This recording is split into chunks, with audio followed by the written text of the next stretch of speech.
is Anna from Craft Me a Card, and I love crafting for the crafter, and that is you. Thank you for joining me. So today I want to share with you some products that I received from Globleland, and I want to really thank them for thinking of me to review their products.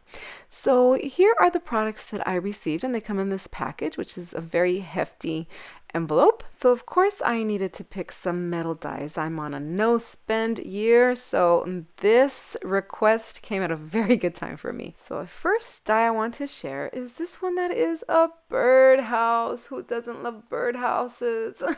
I just couldn't pass this one up. Super cute. It comes with little flowers, but you know that when I work with this die, I will be putting some real flowers on top of these flowers. So here's a look at this die. It's very detailed, and I think it's going to make some beautiful projects. Next, I have these two that are circles, and I have some flourishes, and this comes very nicely packed. And one of them has some corners, which you know I love them corners. And the other one has a happy birthday sentiment right in the middle. With some banners and some gifts at the bottom. So I thought that these were beautiful and they would be perfect on any project. And also I couldn't pass up these squares that are like stained windows. I thought that they were just beautiful, and my ideas just kept flowing in my head when I saw them. And this is a peacock. And then we have some bees. And this is a Hawaiian theme, and this is a sunflower. And I'm going to share with you how I made a card using this die. And of course, some corner dies. They have corner dies, which is awesome, and these are a great size. And this is a well that when I saw it, oh my goodness, I thought it was just so cute. And it also comes with some flowers that you can die cut, or you can add some real pressed flowers to it. So I'm very excited to work with all these products. This is the die that we're going to be working on today. I'm just really excited to work with it, and I'm going to share with you two different ways you can work with this die. One that is a little more time consuming and one that is a little faster. But I want your opinion. See which look you like the best. So first I'm going to take the metal die, and I'm thinking, since this is like a stained glass window, I'm going to be using some photo paper, and this is glossy photo paper. And I got this on Amazon, and please keep in mind that not all photo paper reacts the same with these oxide inks. For this brand, for example, the size that I use, this is an 8x10.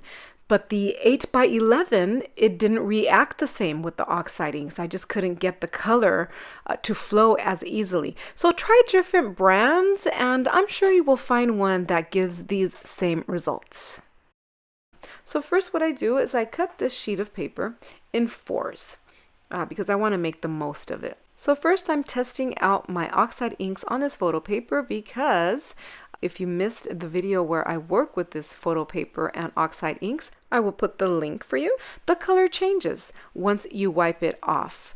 You can apply the color directly onto the photo paper, but I will be doing a smushing technique, which is where I put the color down on a mat, spray it with a little bit of water, and then get the photo paper and smush it against the ink. So testing different blues here, I discover that this Bluprint Sketch Distress Oxide ink, once I wipe it down, it's just amazing. It's a beautiful blue. But this is not the blue that I am looking for. So then I go with something a little darker, which is this chipped sapphire, and this just looks beautiful. And all this shine, that's the way it stays. It's just beautiful. These are completely dry. So I think the winner was Broken China. That's kind of like the blue that I'm looking for the background of this sunflower. So I go ahead and I apply different colors of oxide inks in the colors that I want to use for my sunflower, and I go ahead and I die cut these out. Once the piece is die cut, I go ahead and I add some wide washi tape to the back of it to not lose the place of these little pieces, and then I poke them through the holes. And this really helps keep them in place. So I decide to cut the frame of the sunflower in black. And I have to tell you that these dies cut really nice. I didn't have a problem cutting the photo paper at all. So here I'm just removing the pieces of the die that I will be discarding. And I decide to glue this onto a metallic-like gray black cardstock. So on this cardstock, I will be mounting these little pieces of colored photo paper. So one by one, I go ahead and I add them. These pieces are not that tiny, except maybe the outer ring of the center of the sunflower, but it's totally worth it because it just looks amazing. It didn't take long at all. As you can see here, I thought I was going to need my tweezers, but I didn't. I actually used my fingers. And I'm using some multimedia glue only because the photo glossy paper is non-porous. So you want a glue that can really stick these pieces on. So here's my sunflower, and I think it just looks gorgeous. I just really like the look of the photo glossy paper as it's dyed with the oxide inks. Music, please.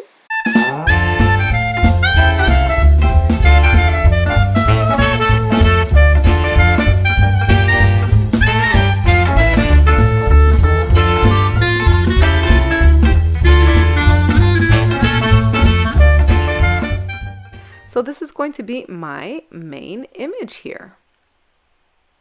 I love how it looks. So for the background, I decided to also use the photo glossy paper, and I decided to use some Distress Oxide sprays. You could use the ink pads as well, of course, but I wanted to use the sprays to get the color just flowing everywhere. And the first color that I use is Mustard Seed.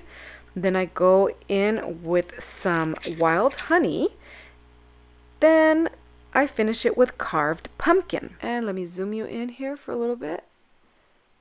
And you could see that when I wipe this down, the color that is left behind is just amazing. It is very vibrant.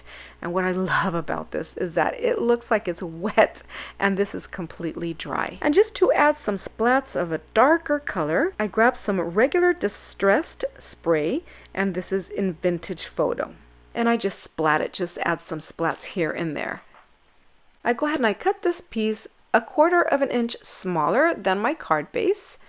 Then adding some plaid ribbon to the bottom of the card, I go ahead and I attach this using some tape.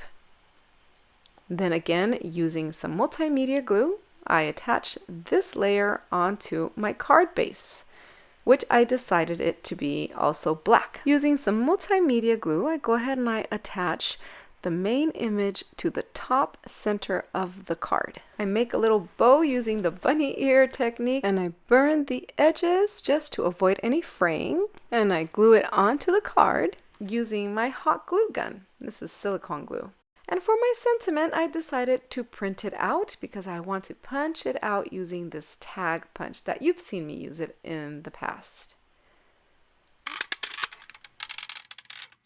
I distress the edges of this tag, and I go ahead and I attach it using the hot glue gun.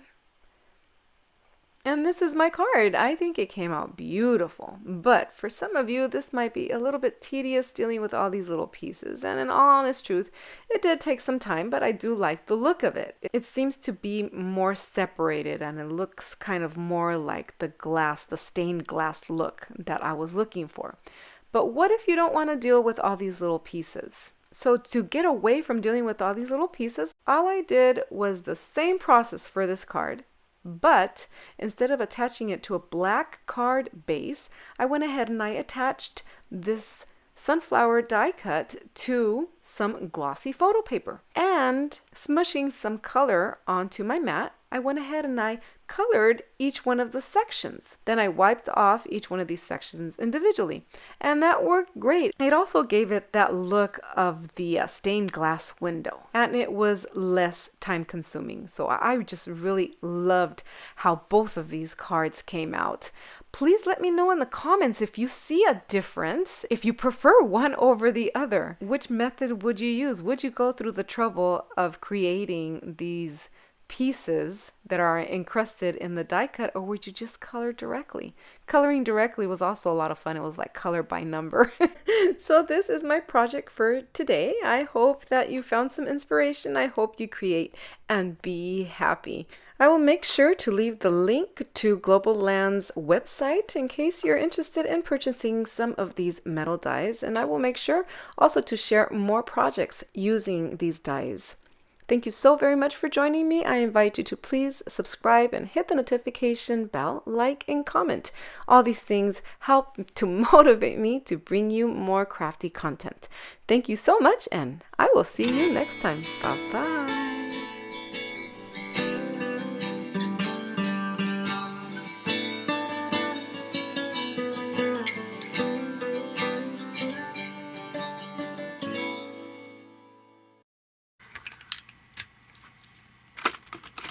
How do you open this? How do you open this? Ugh. How does this go?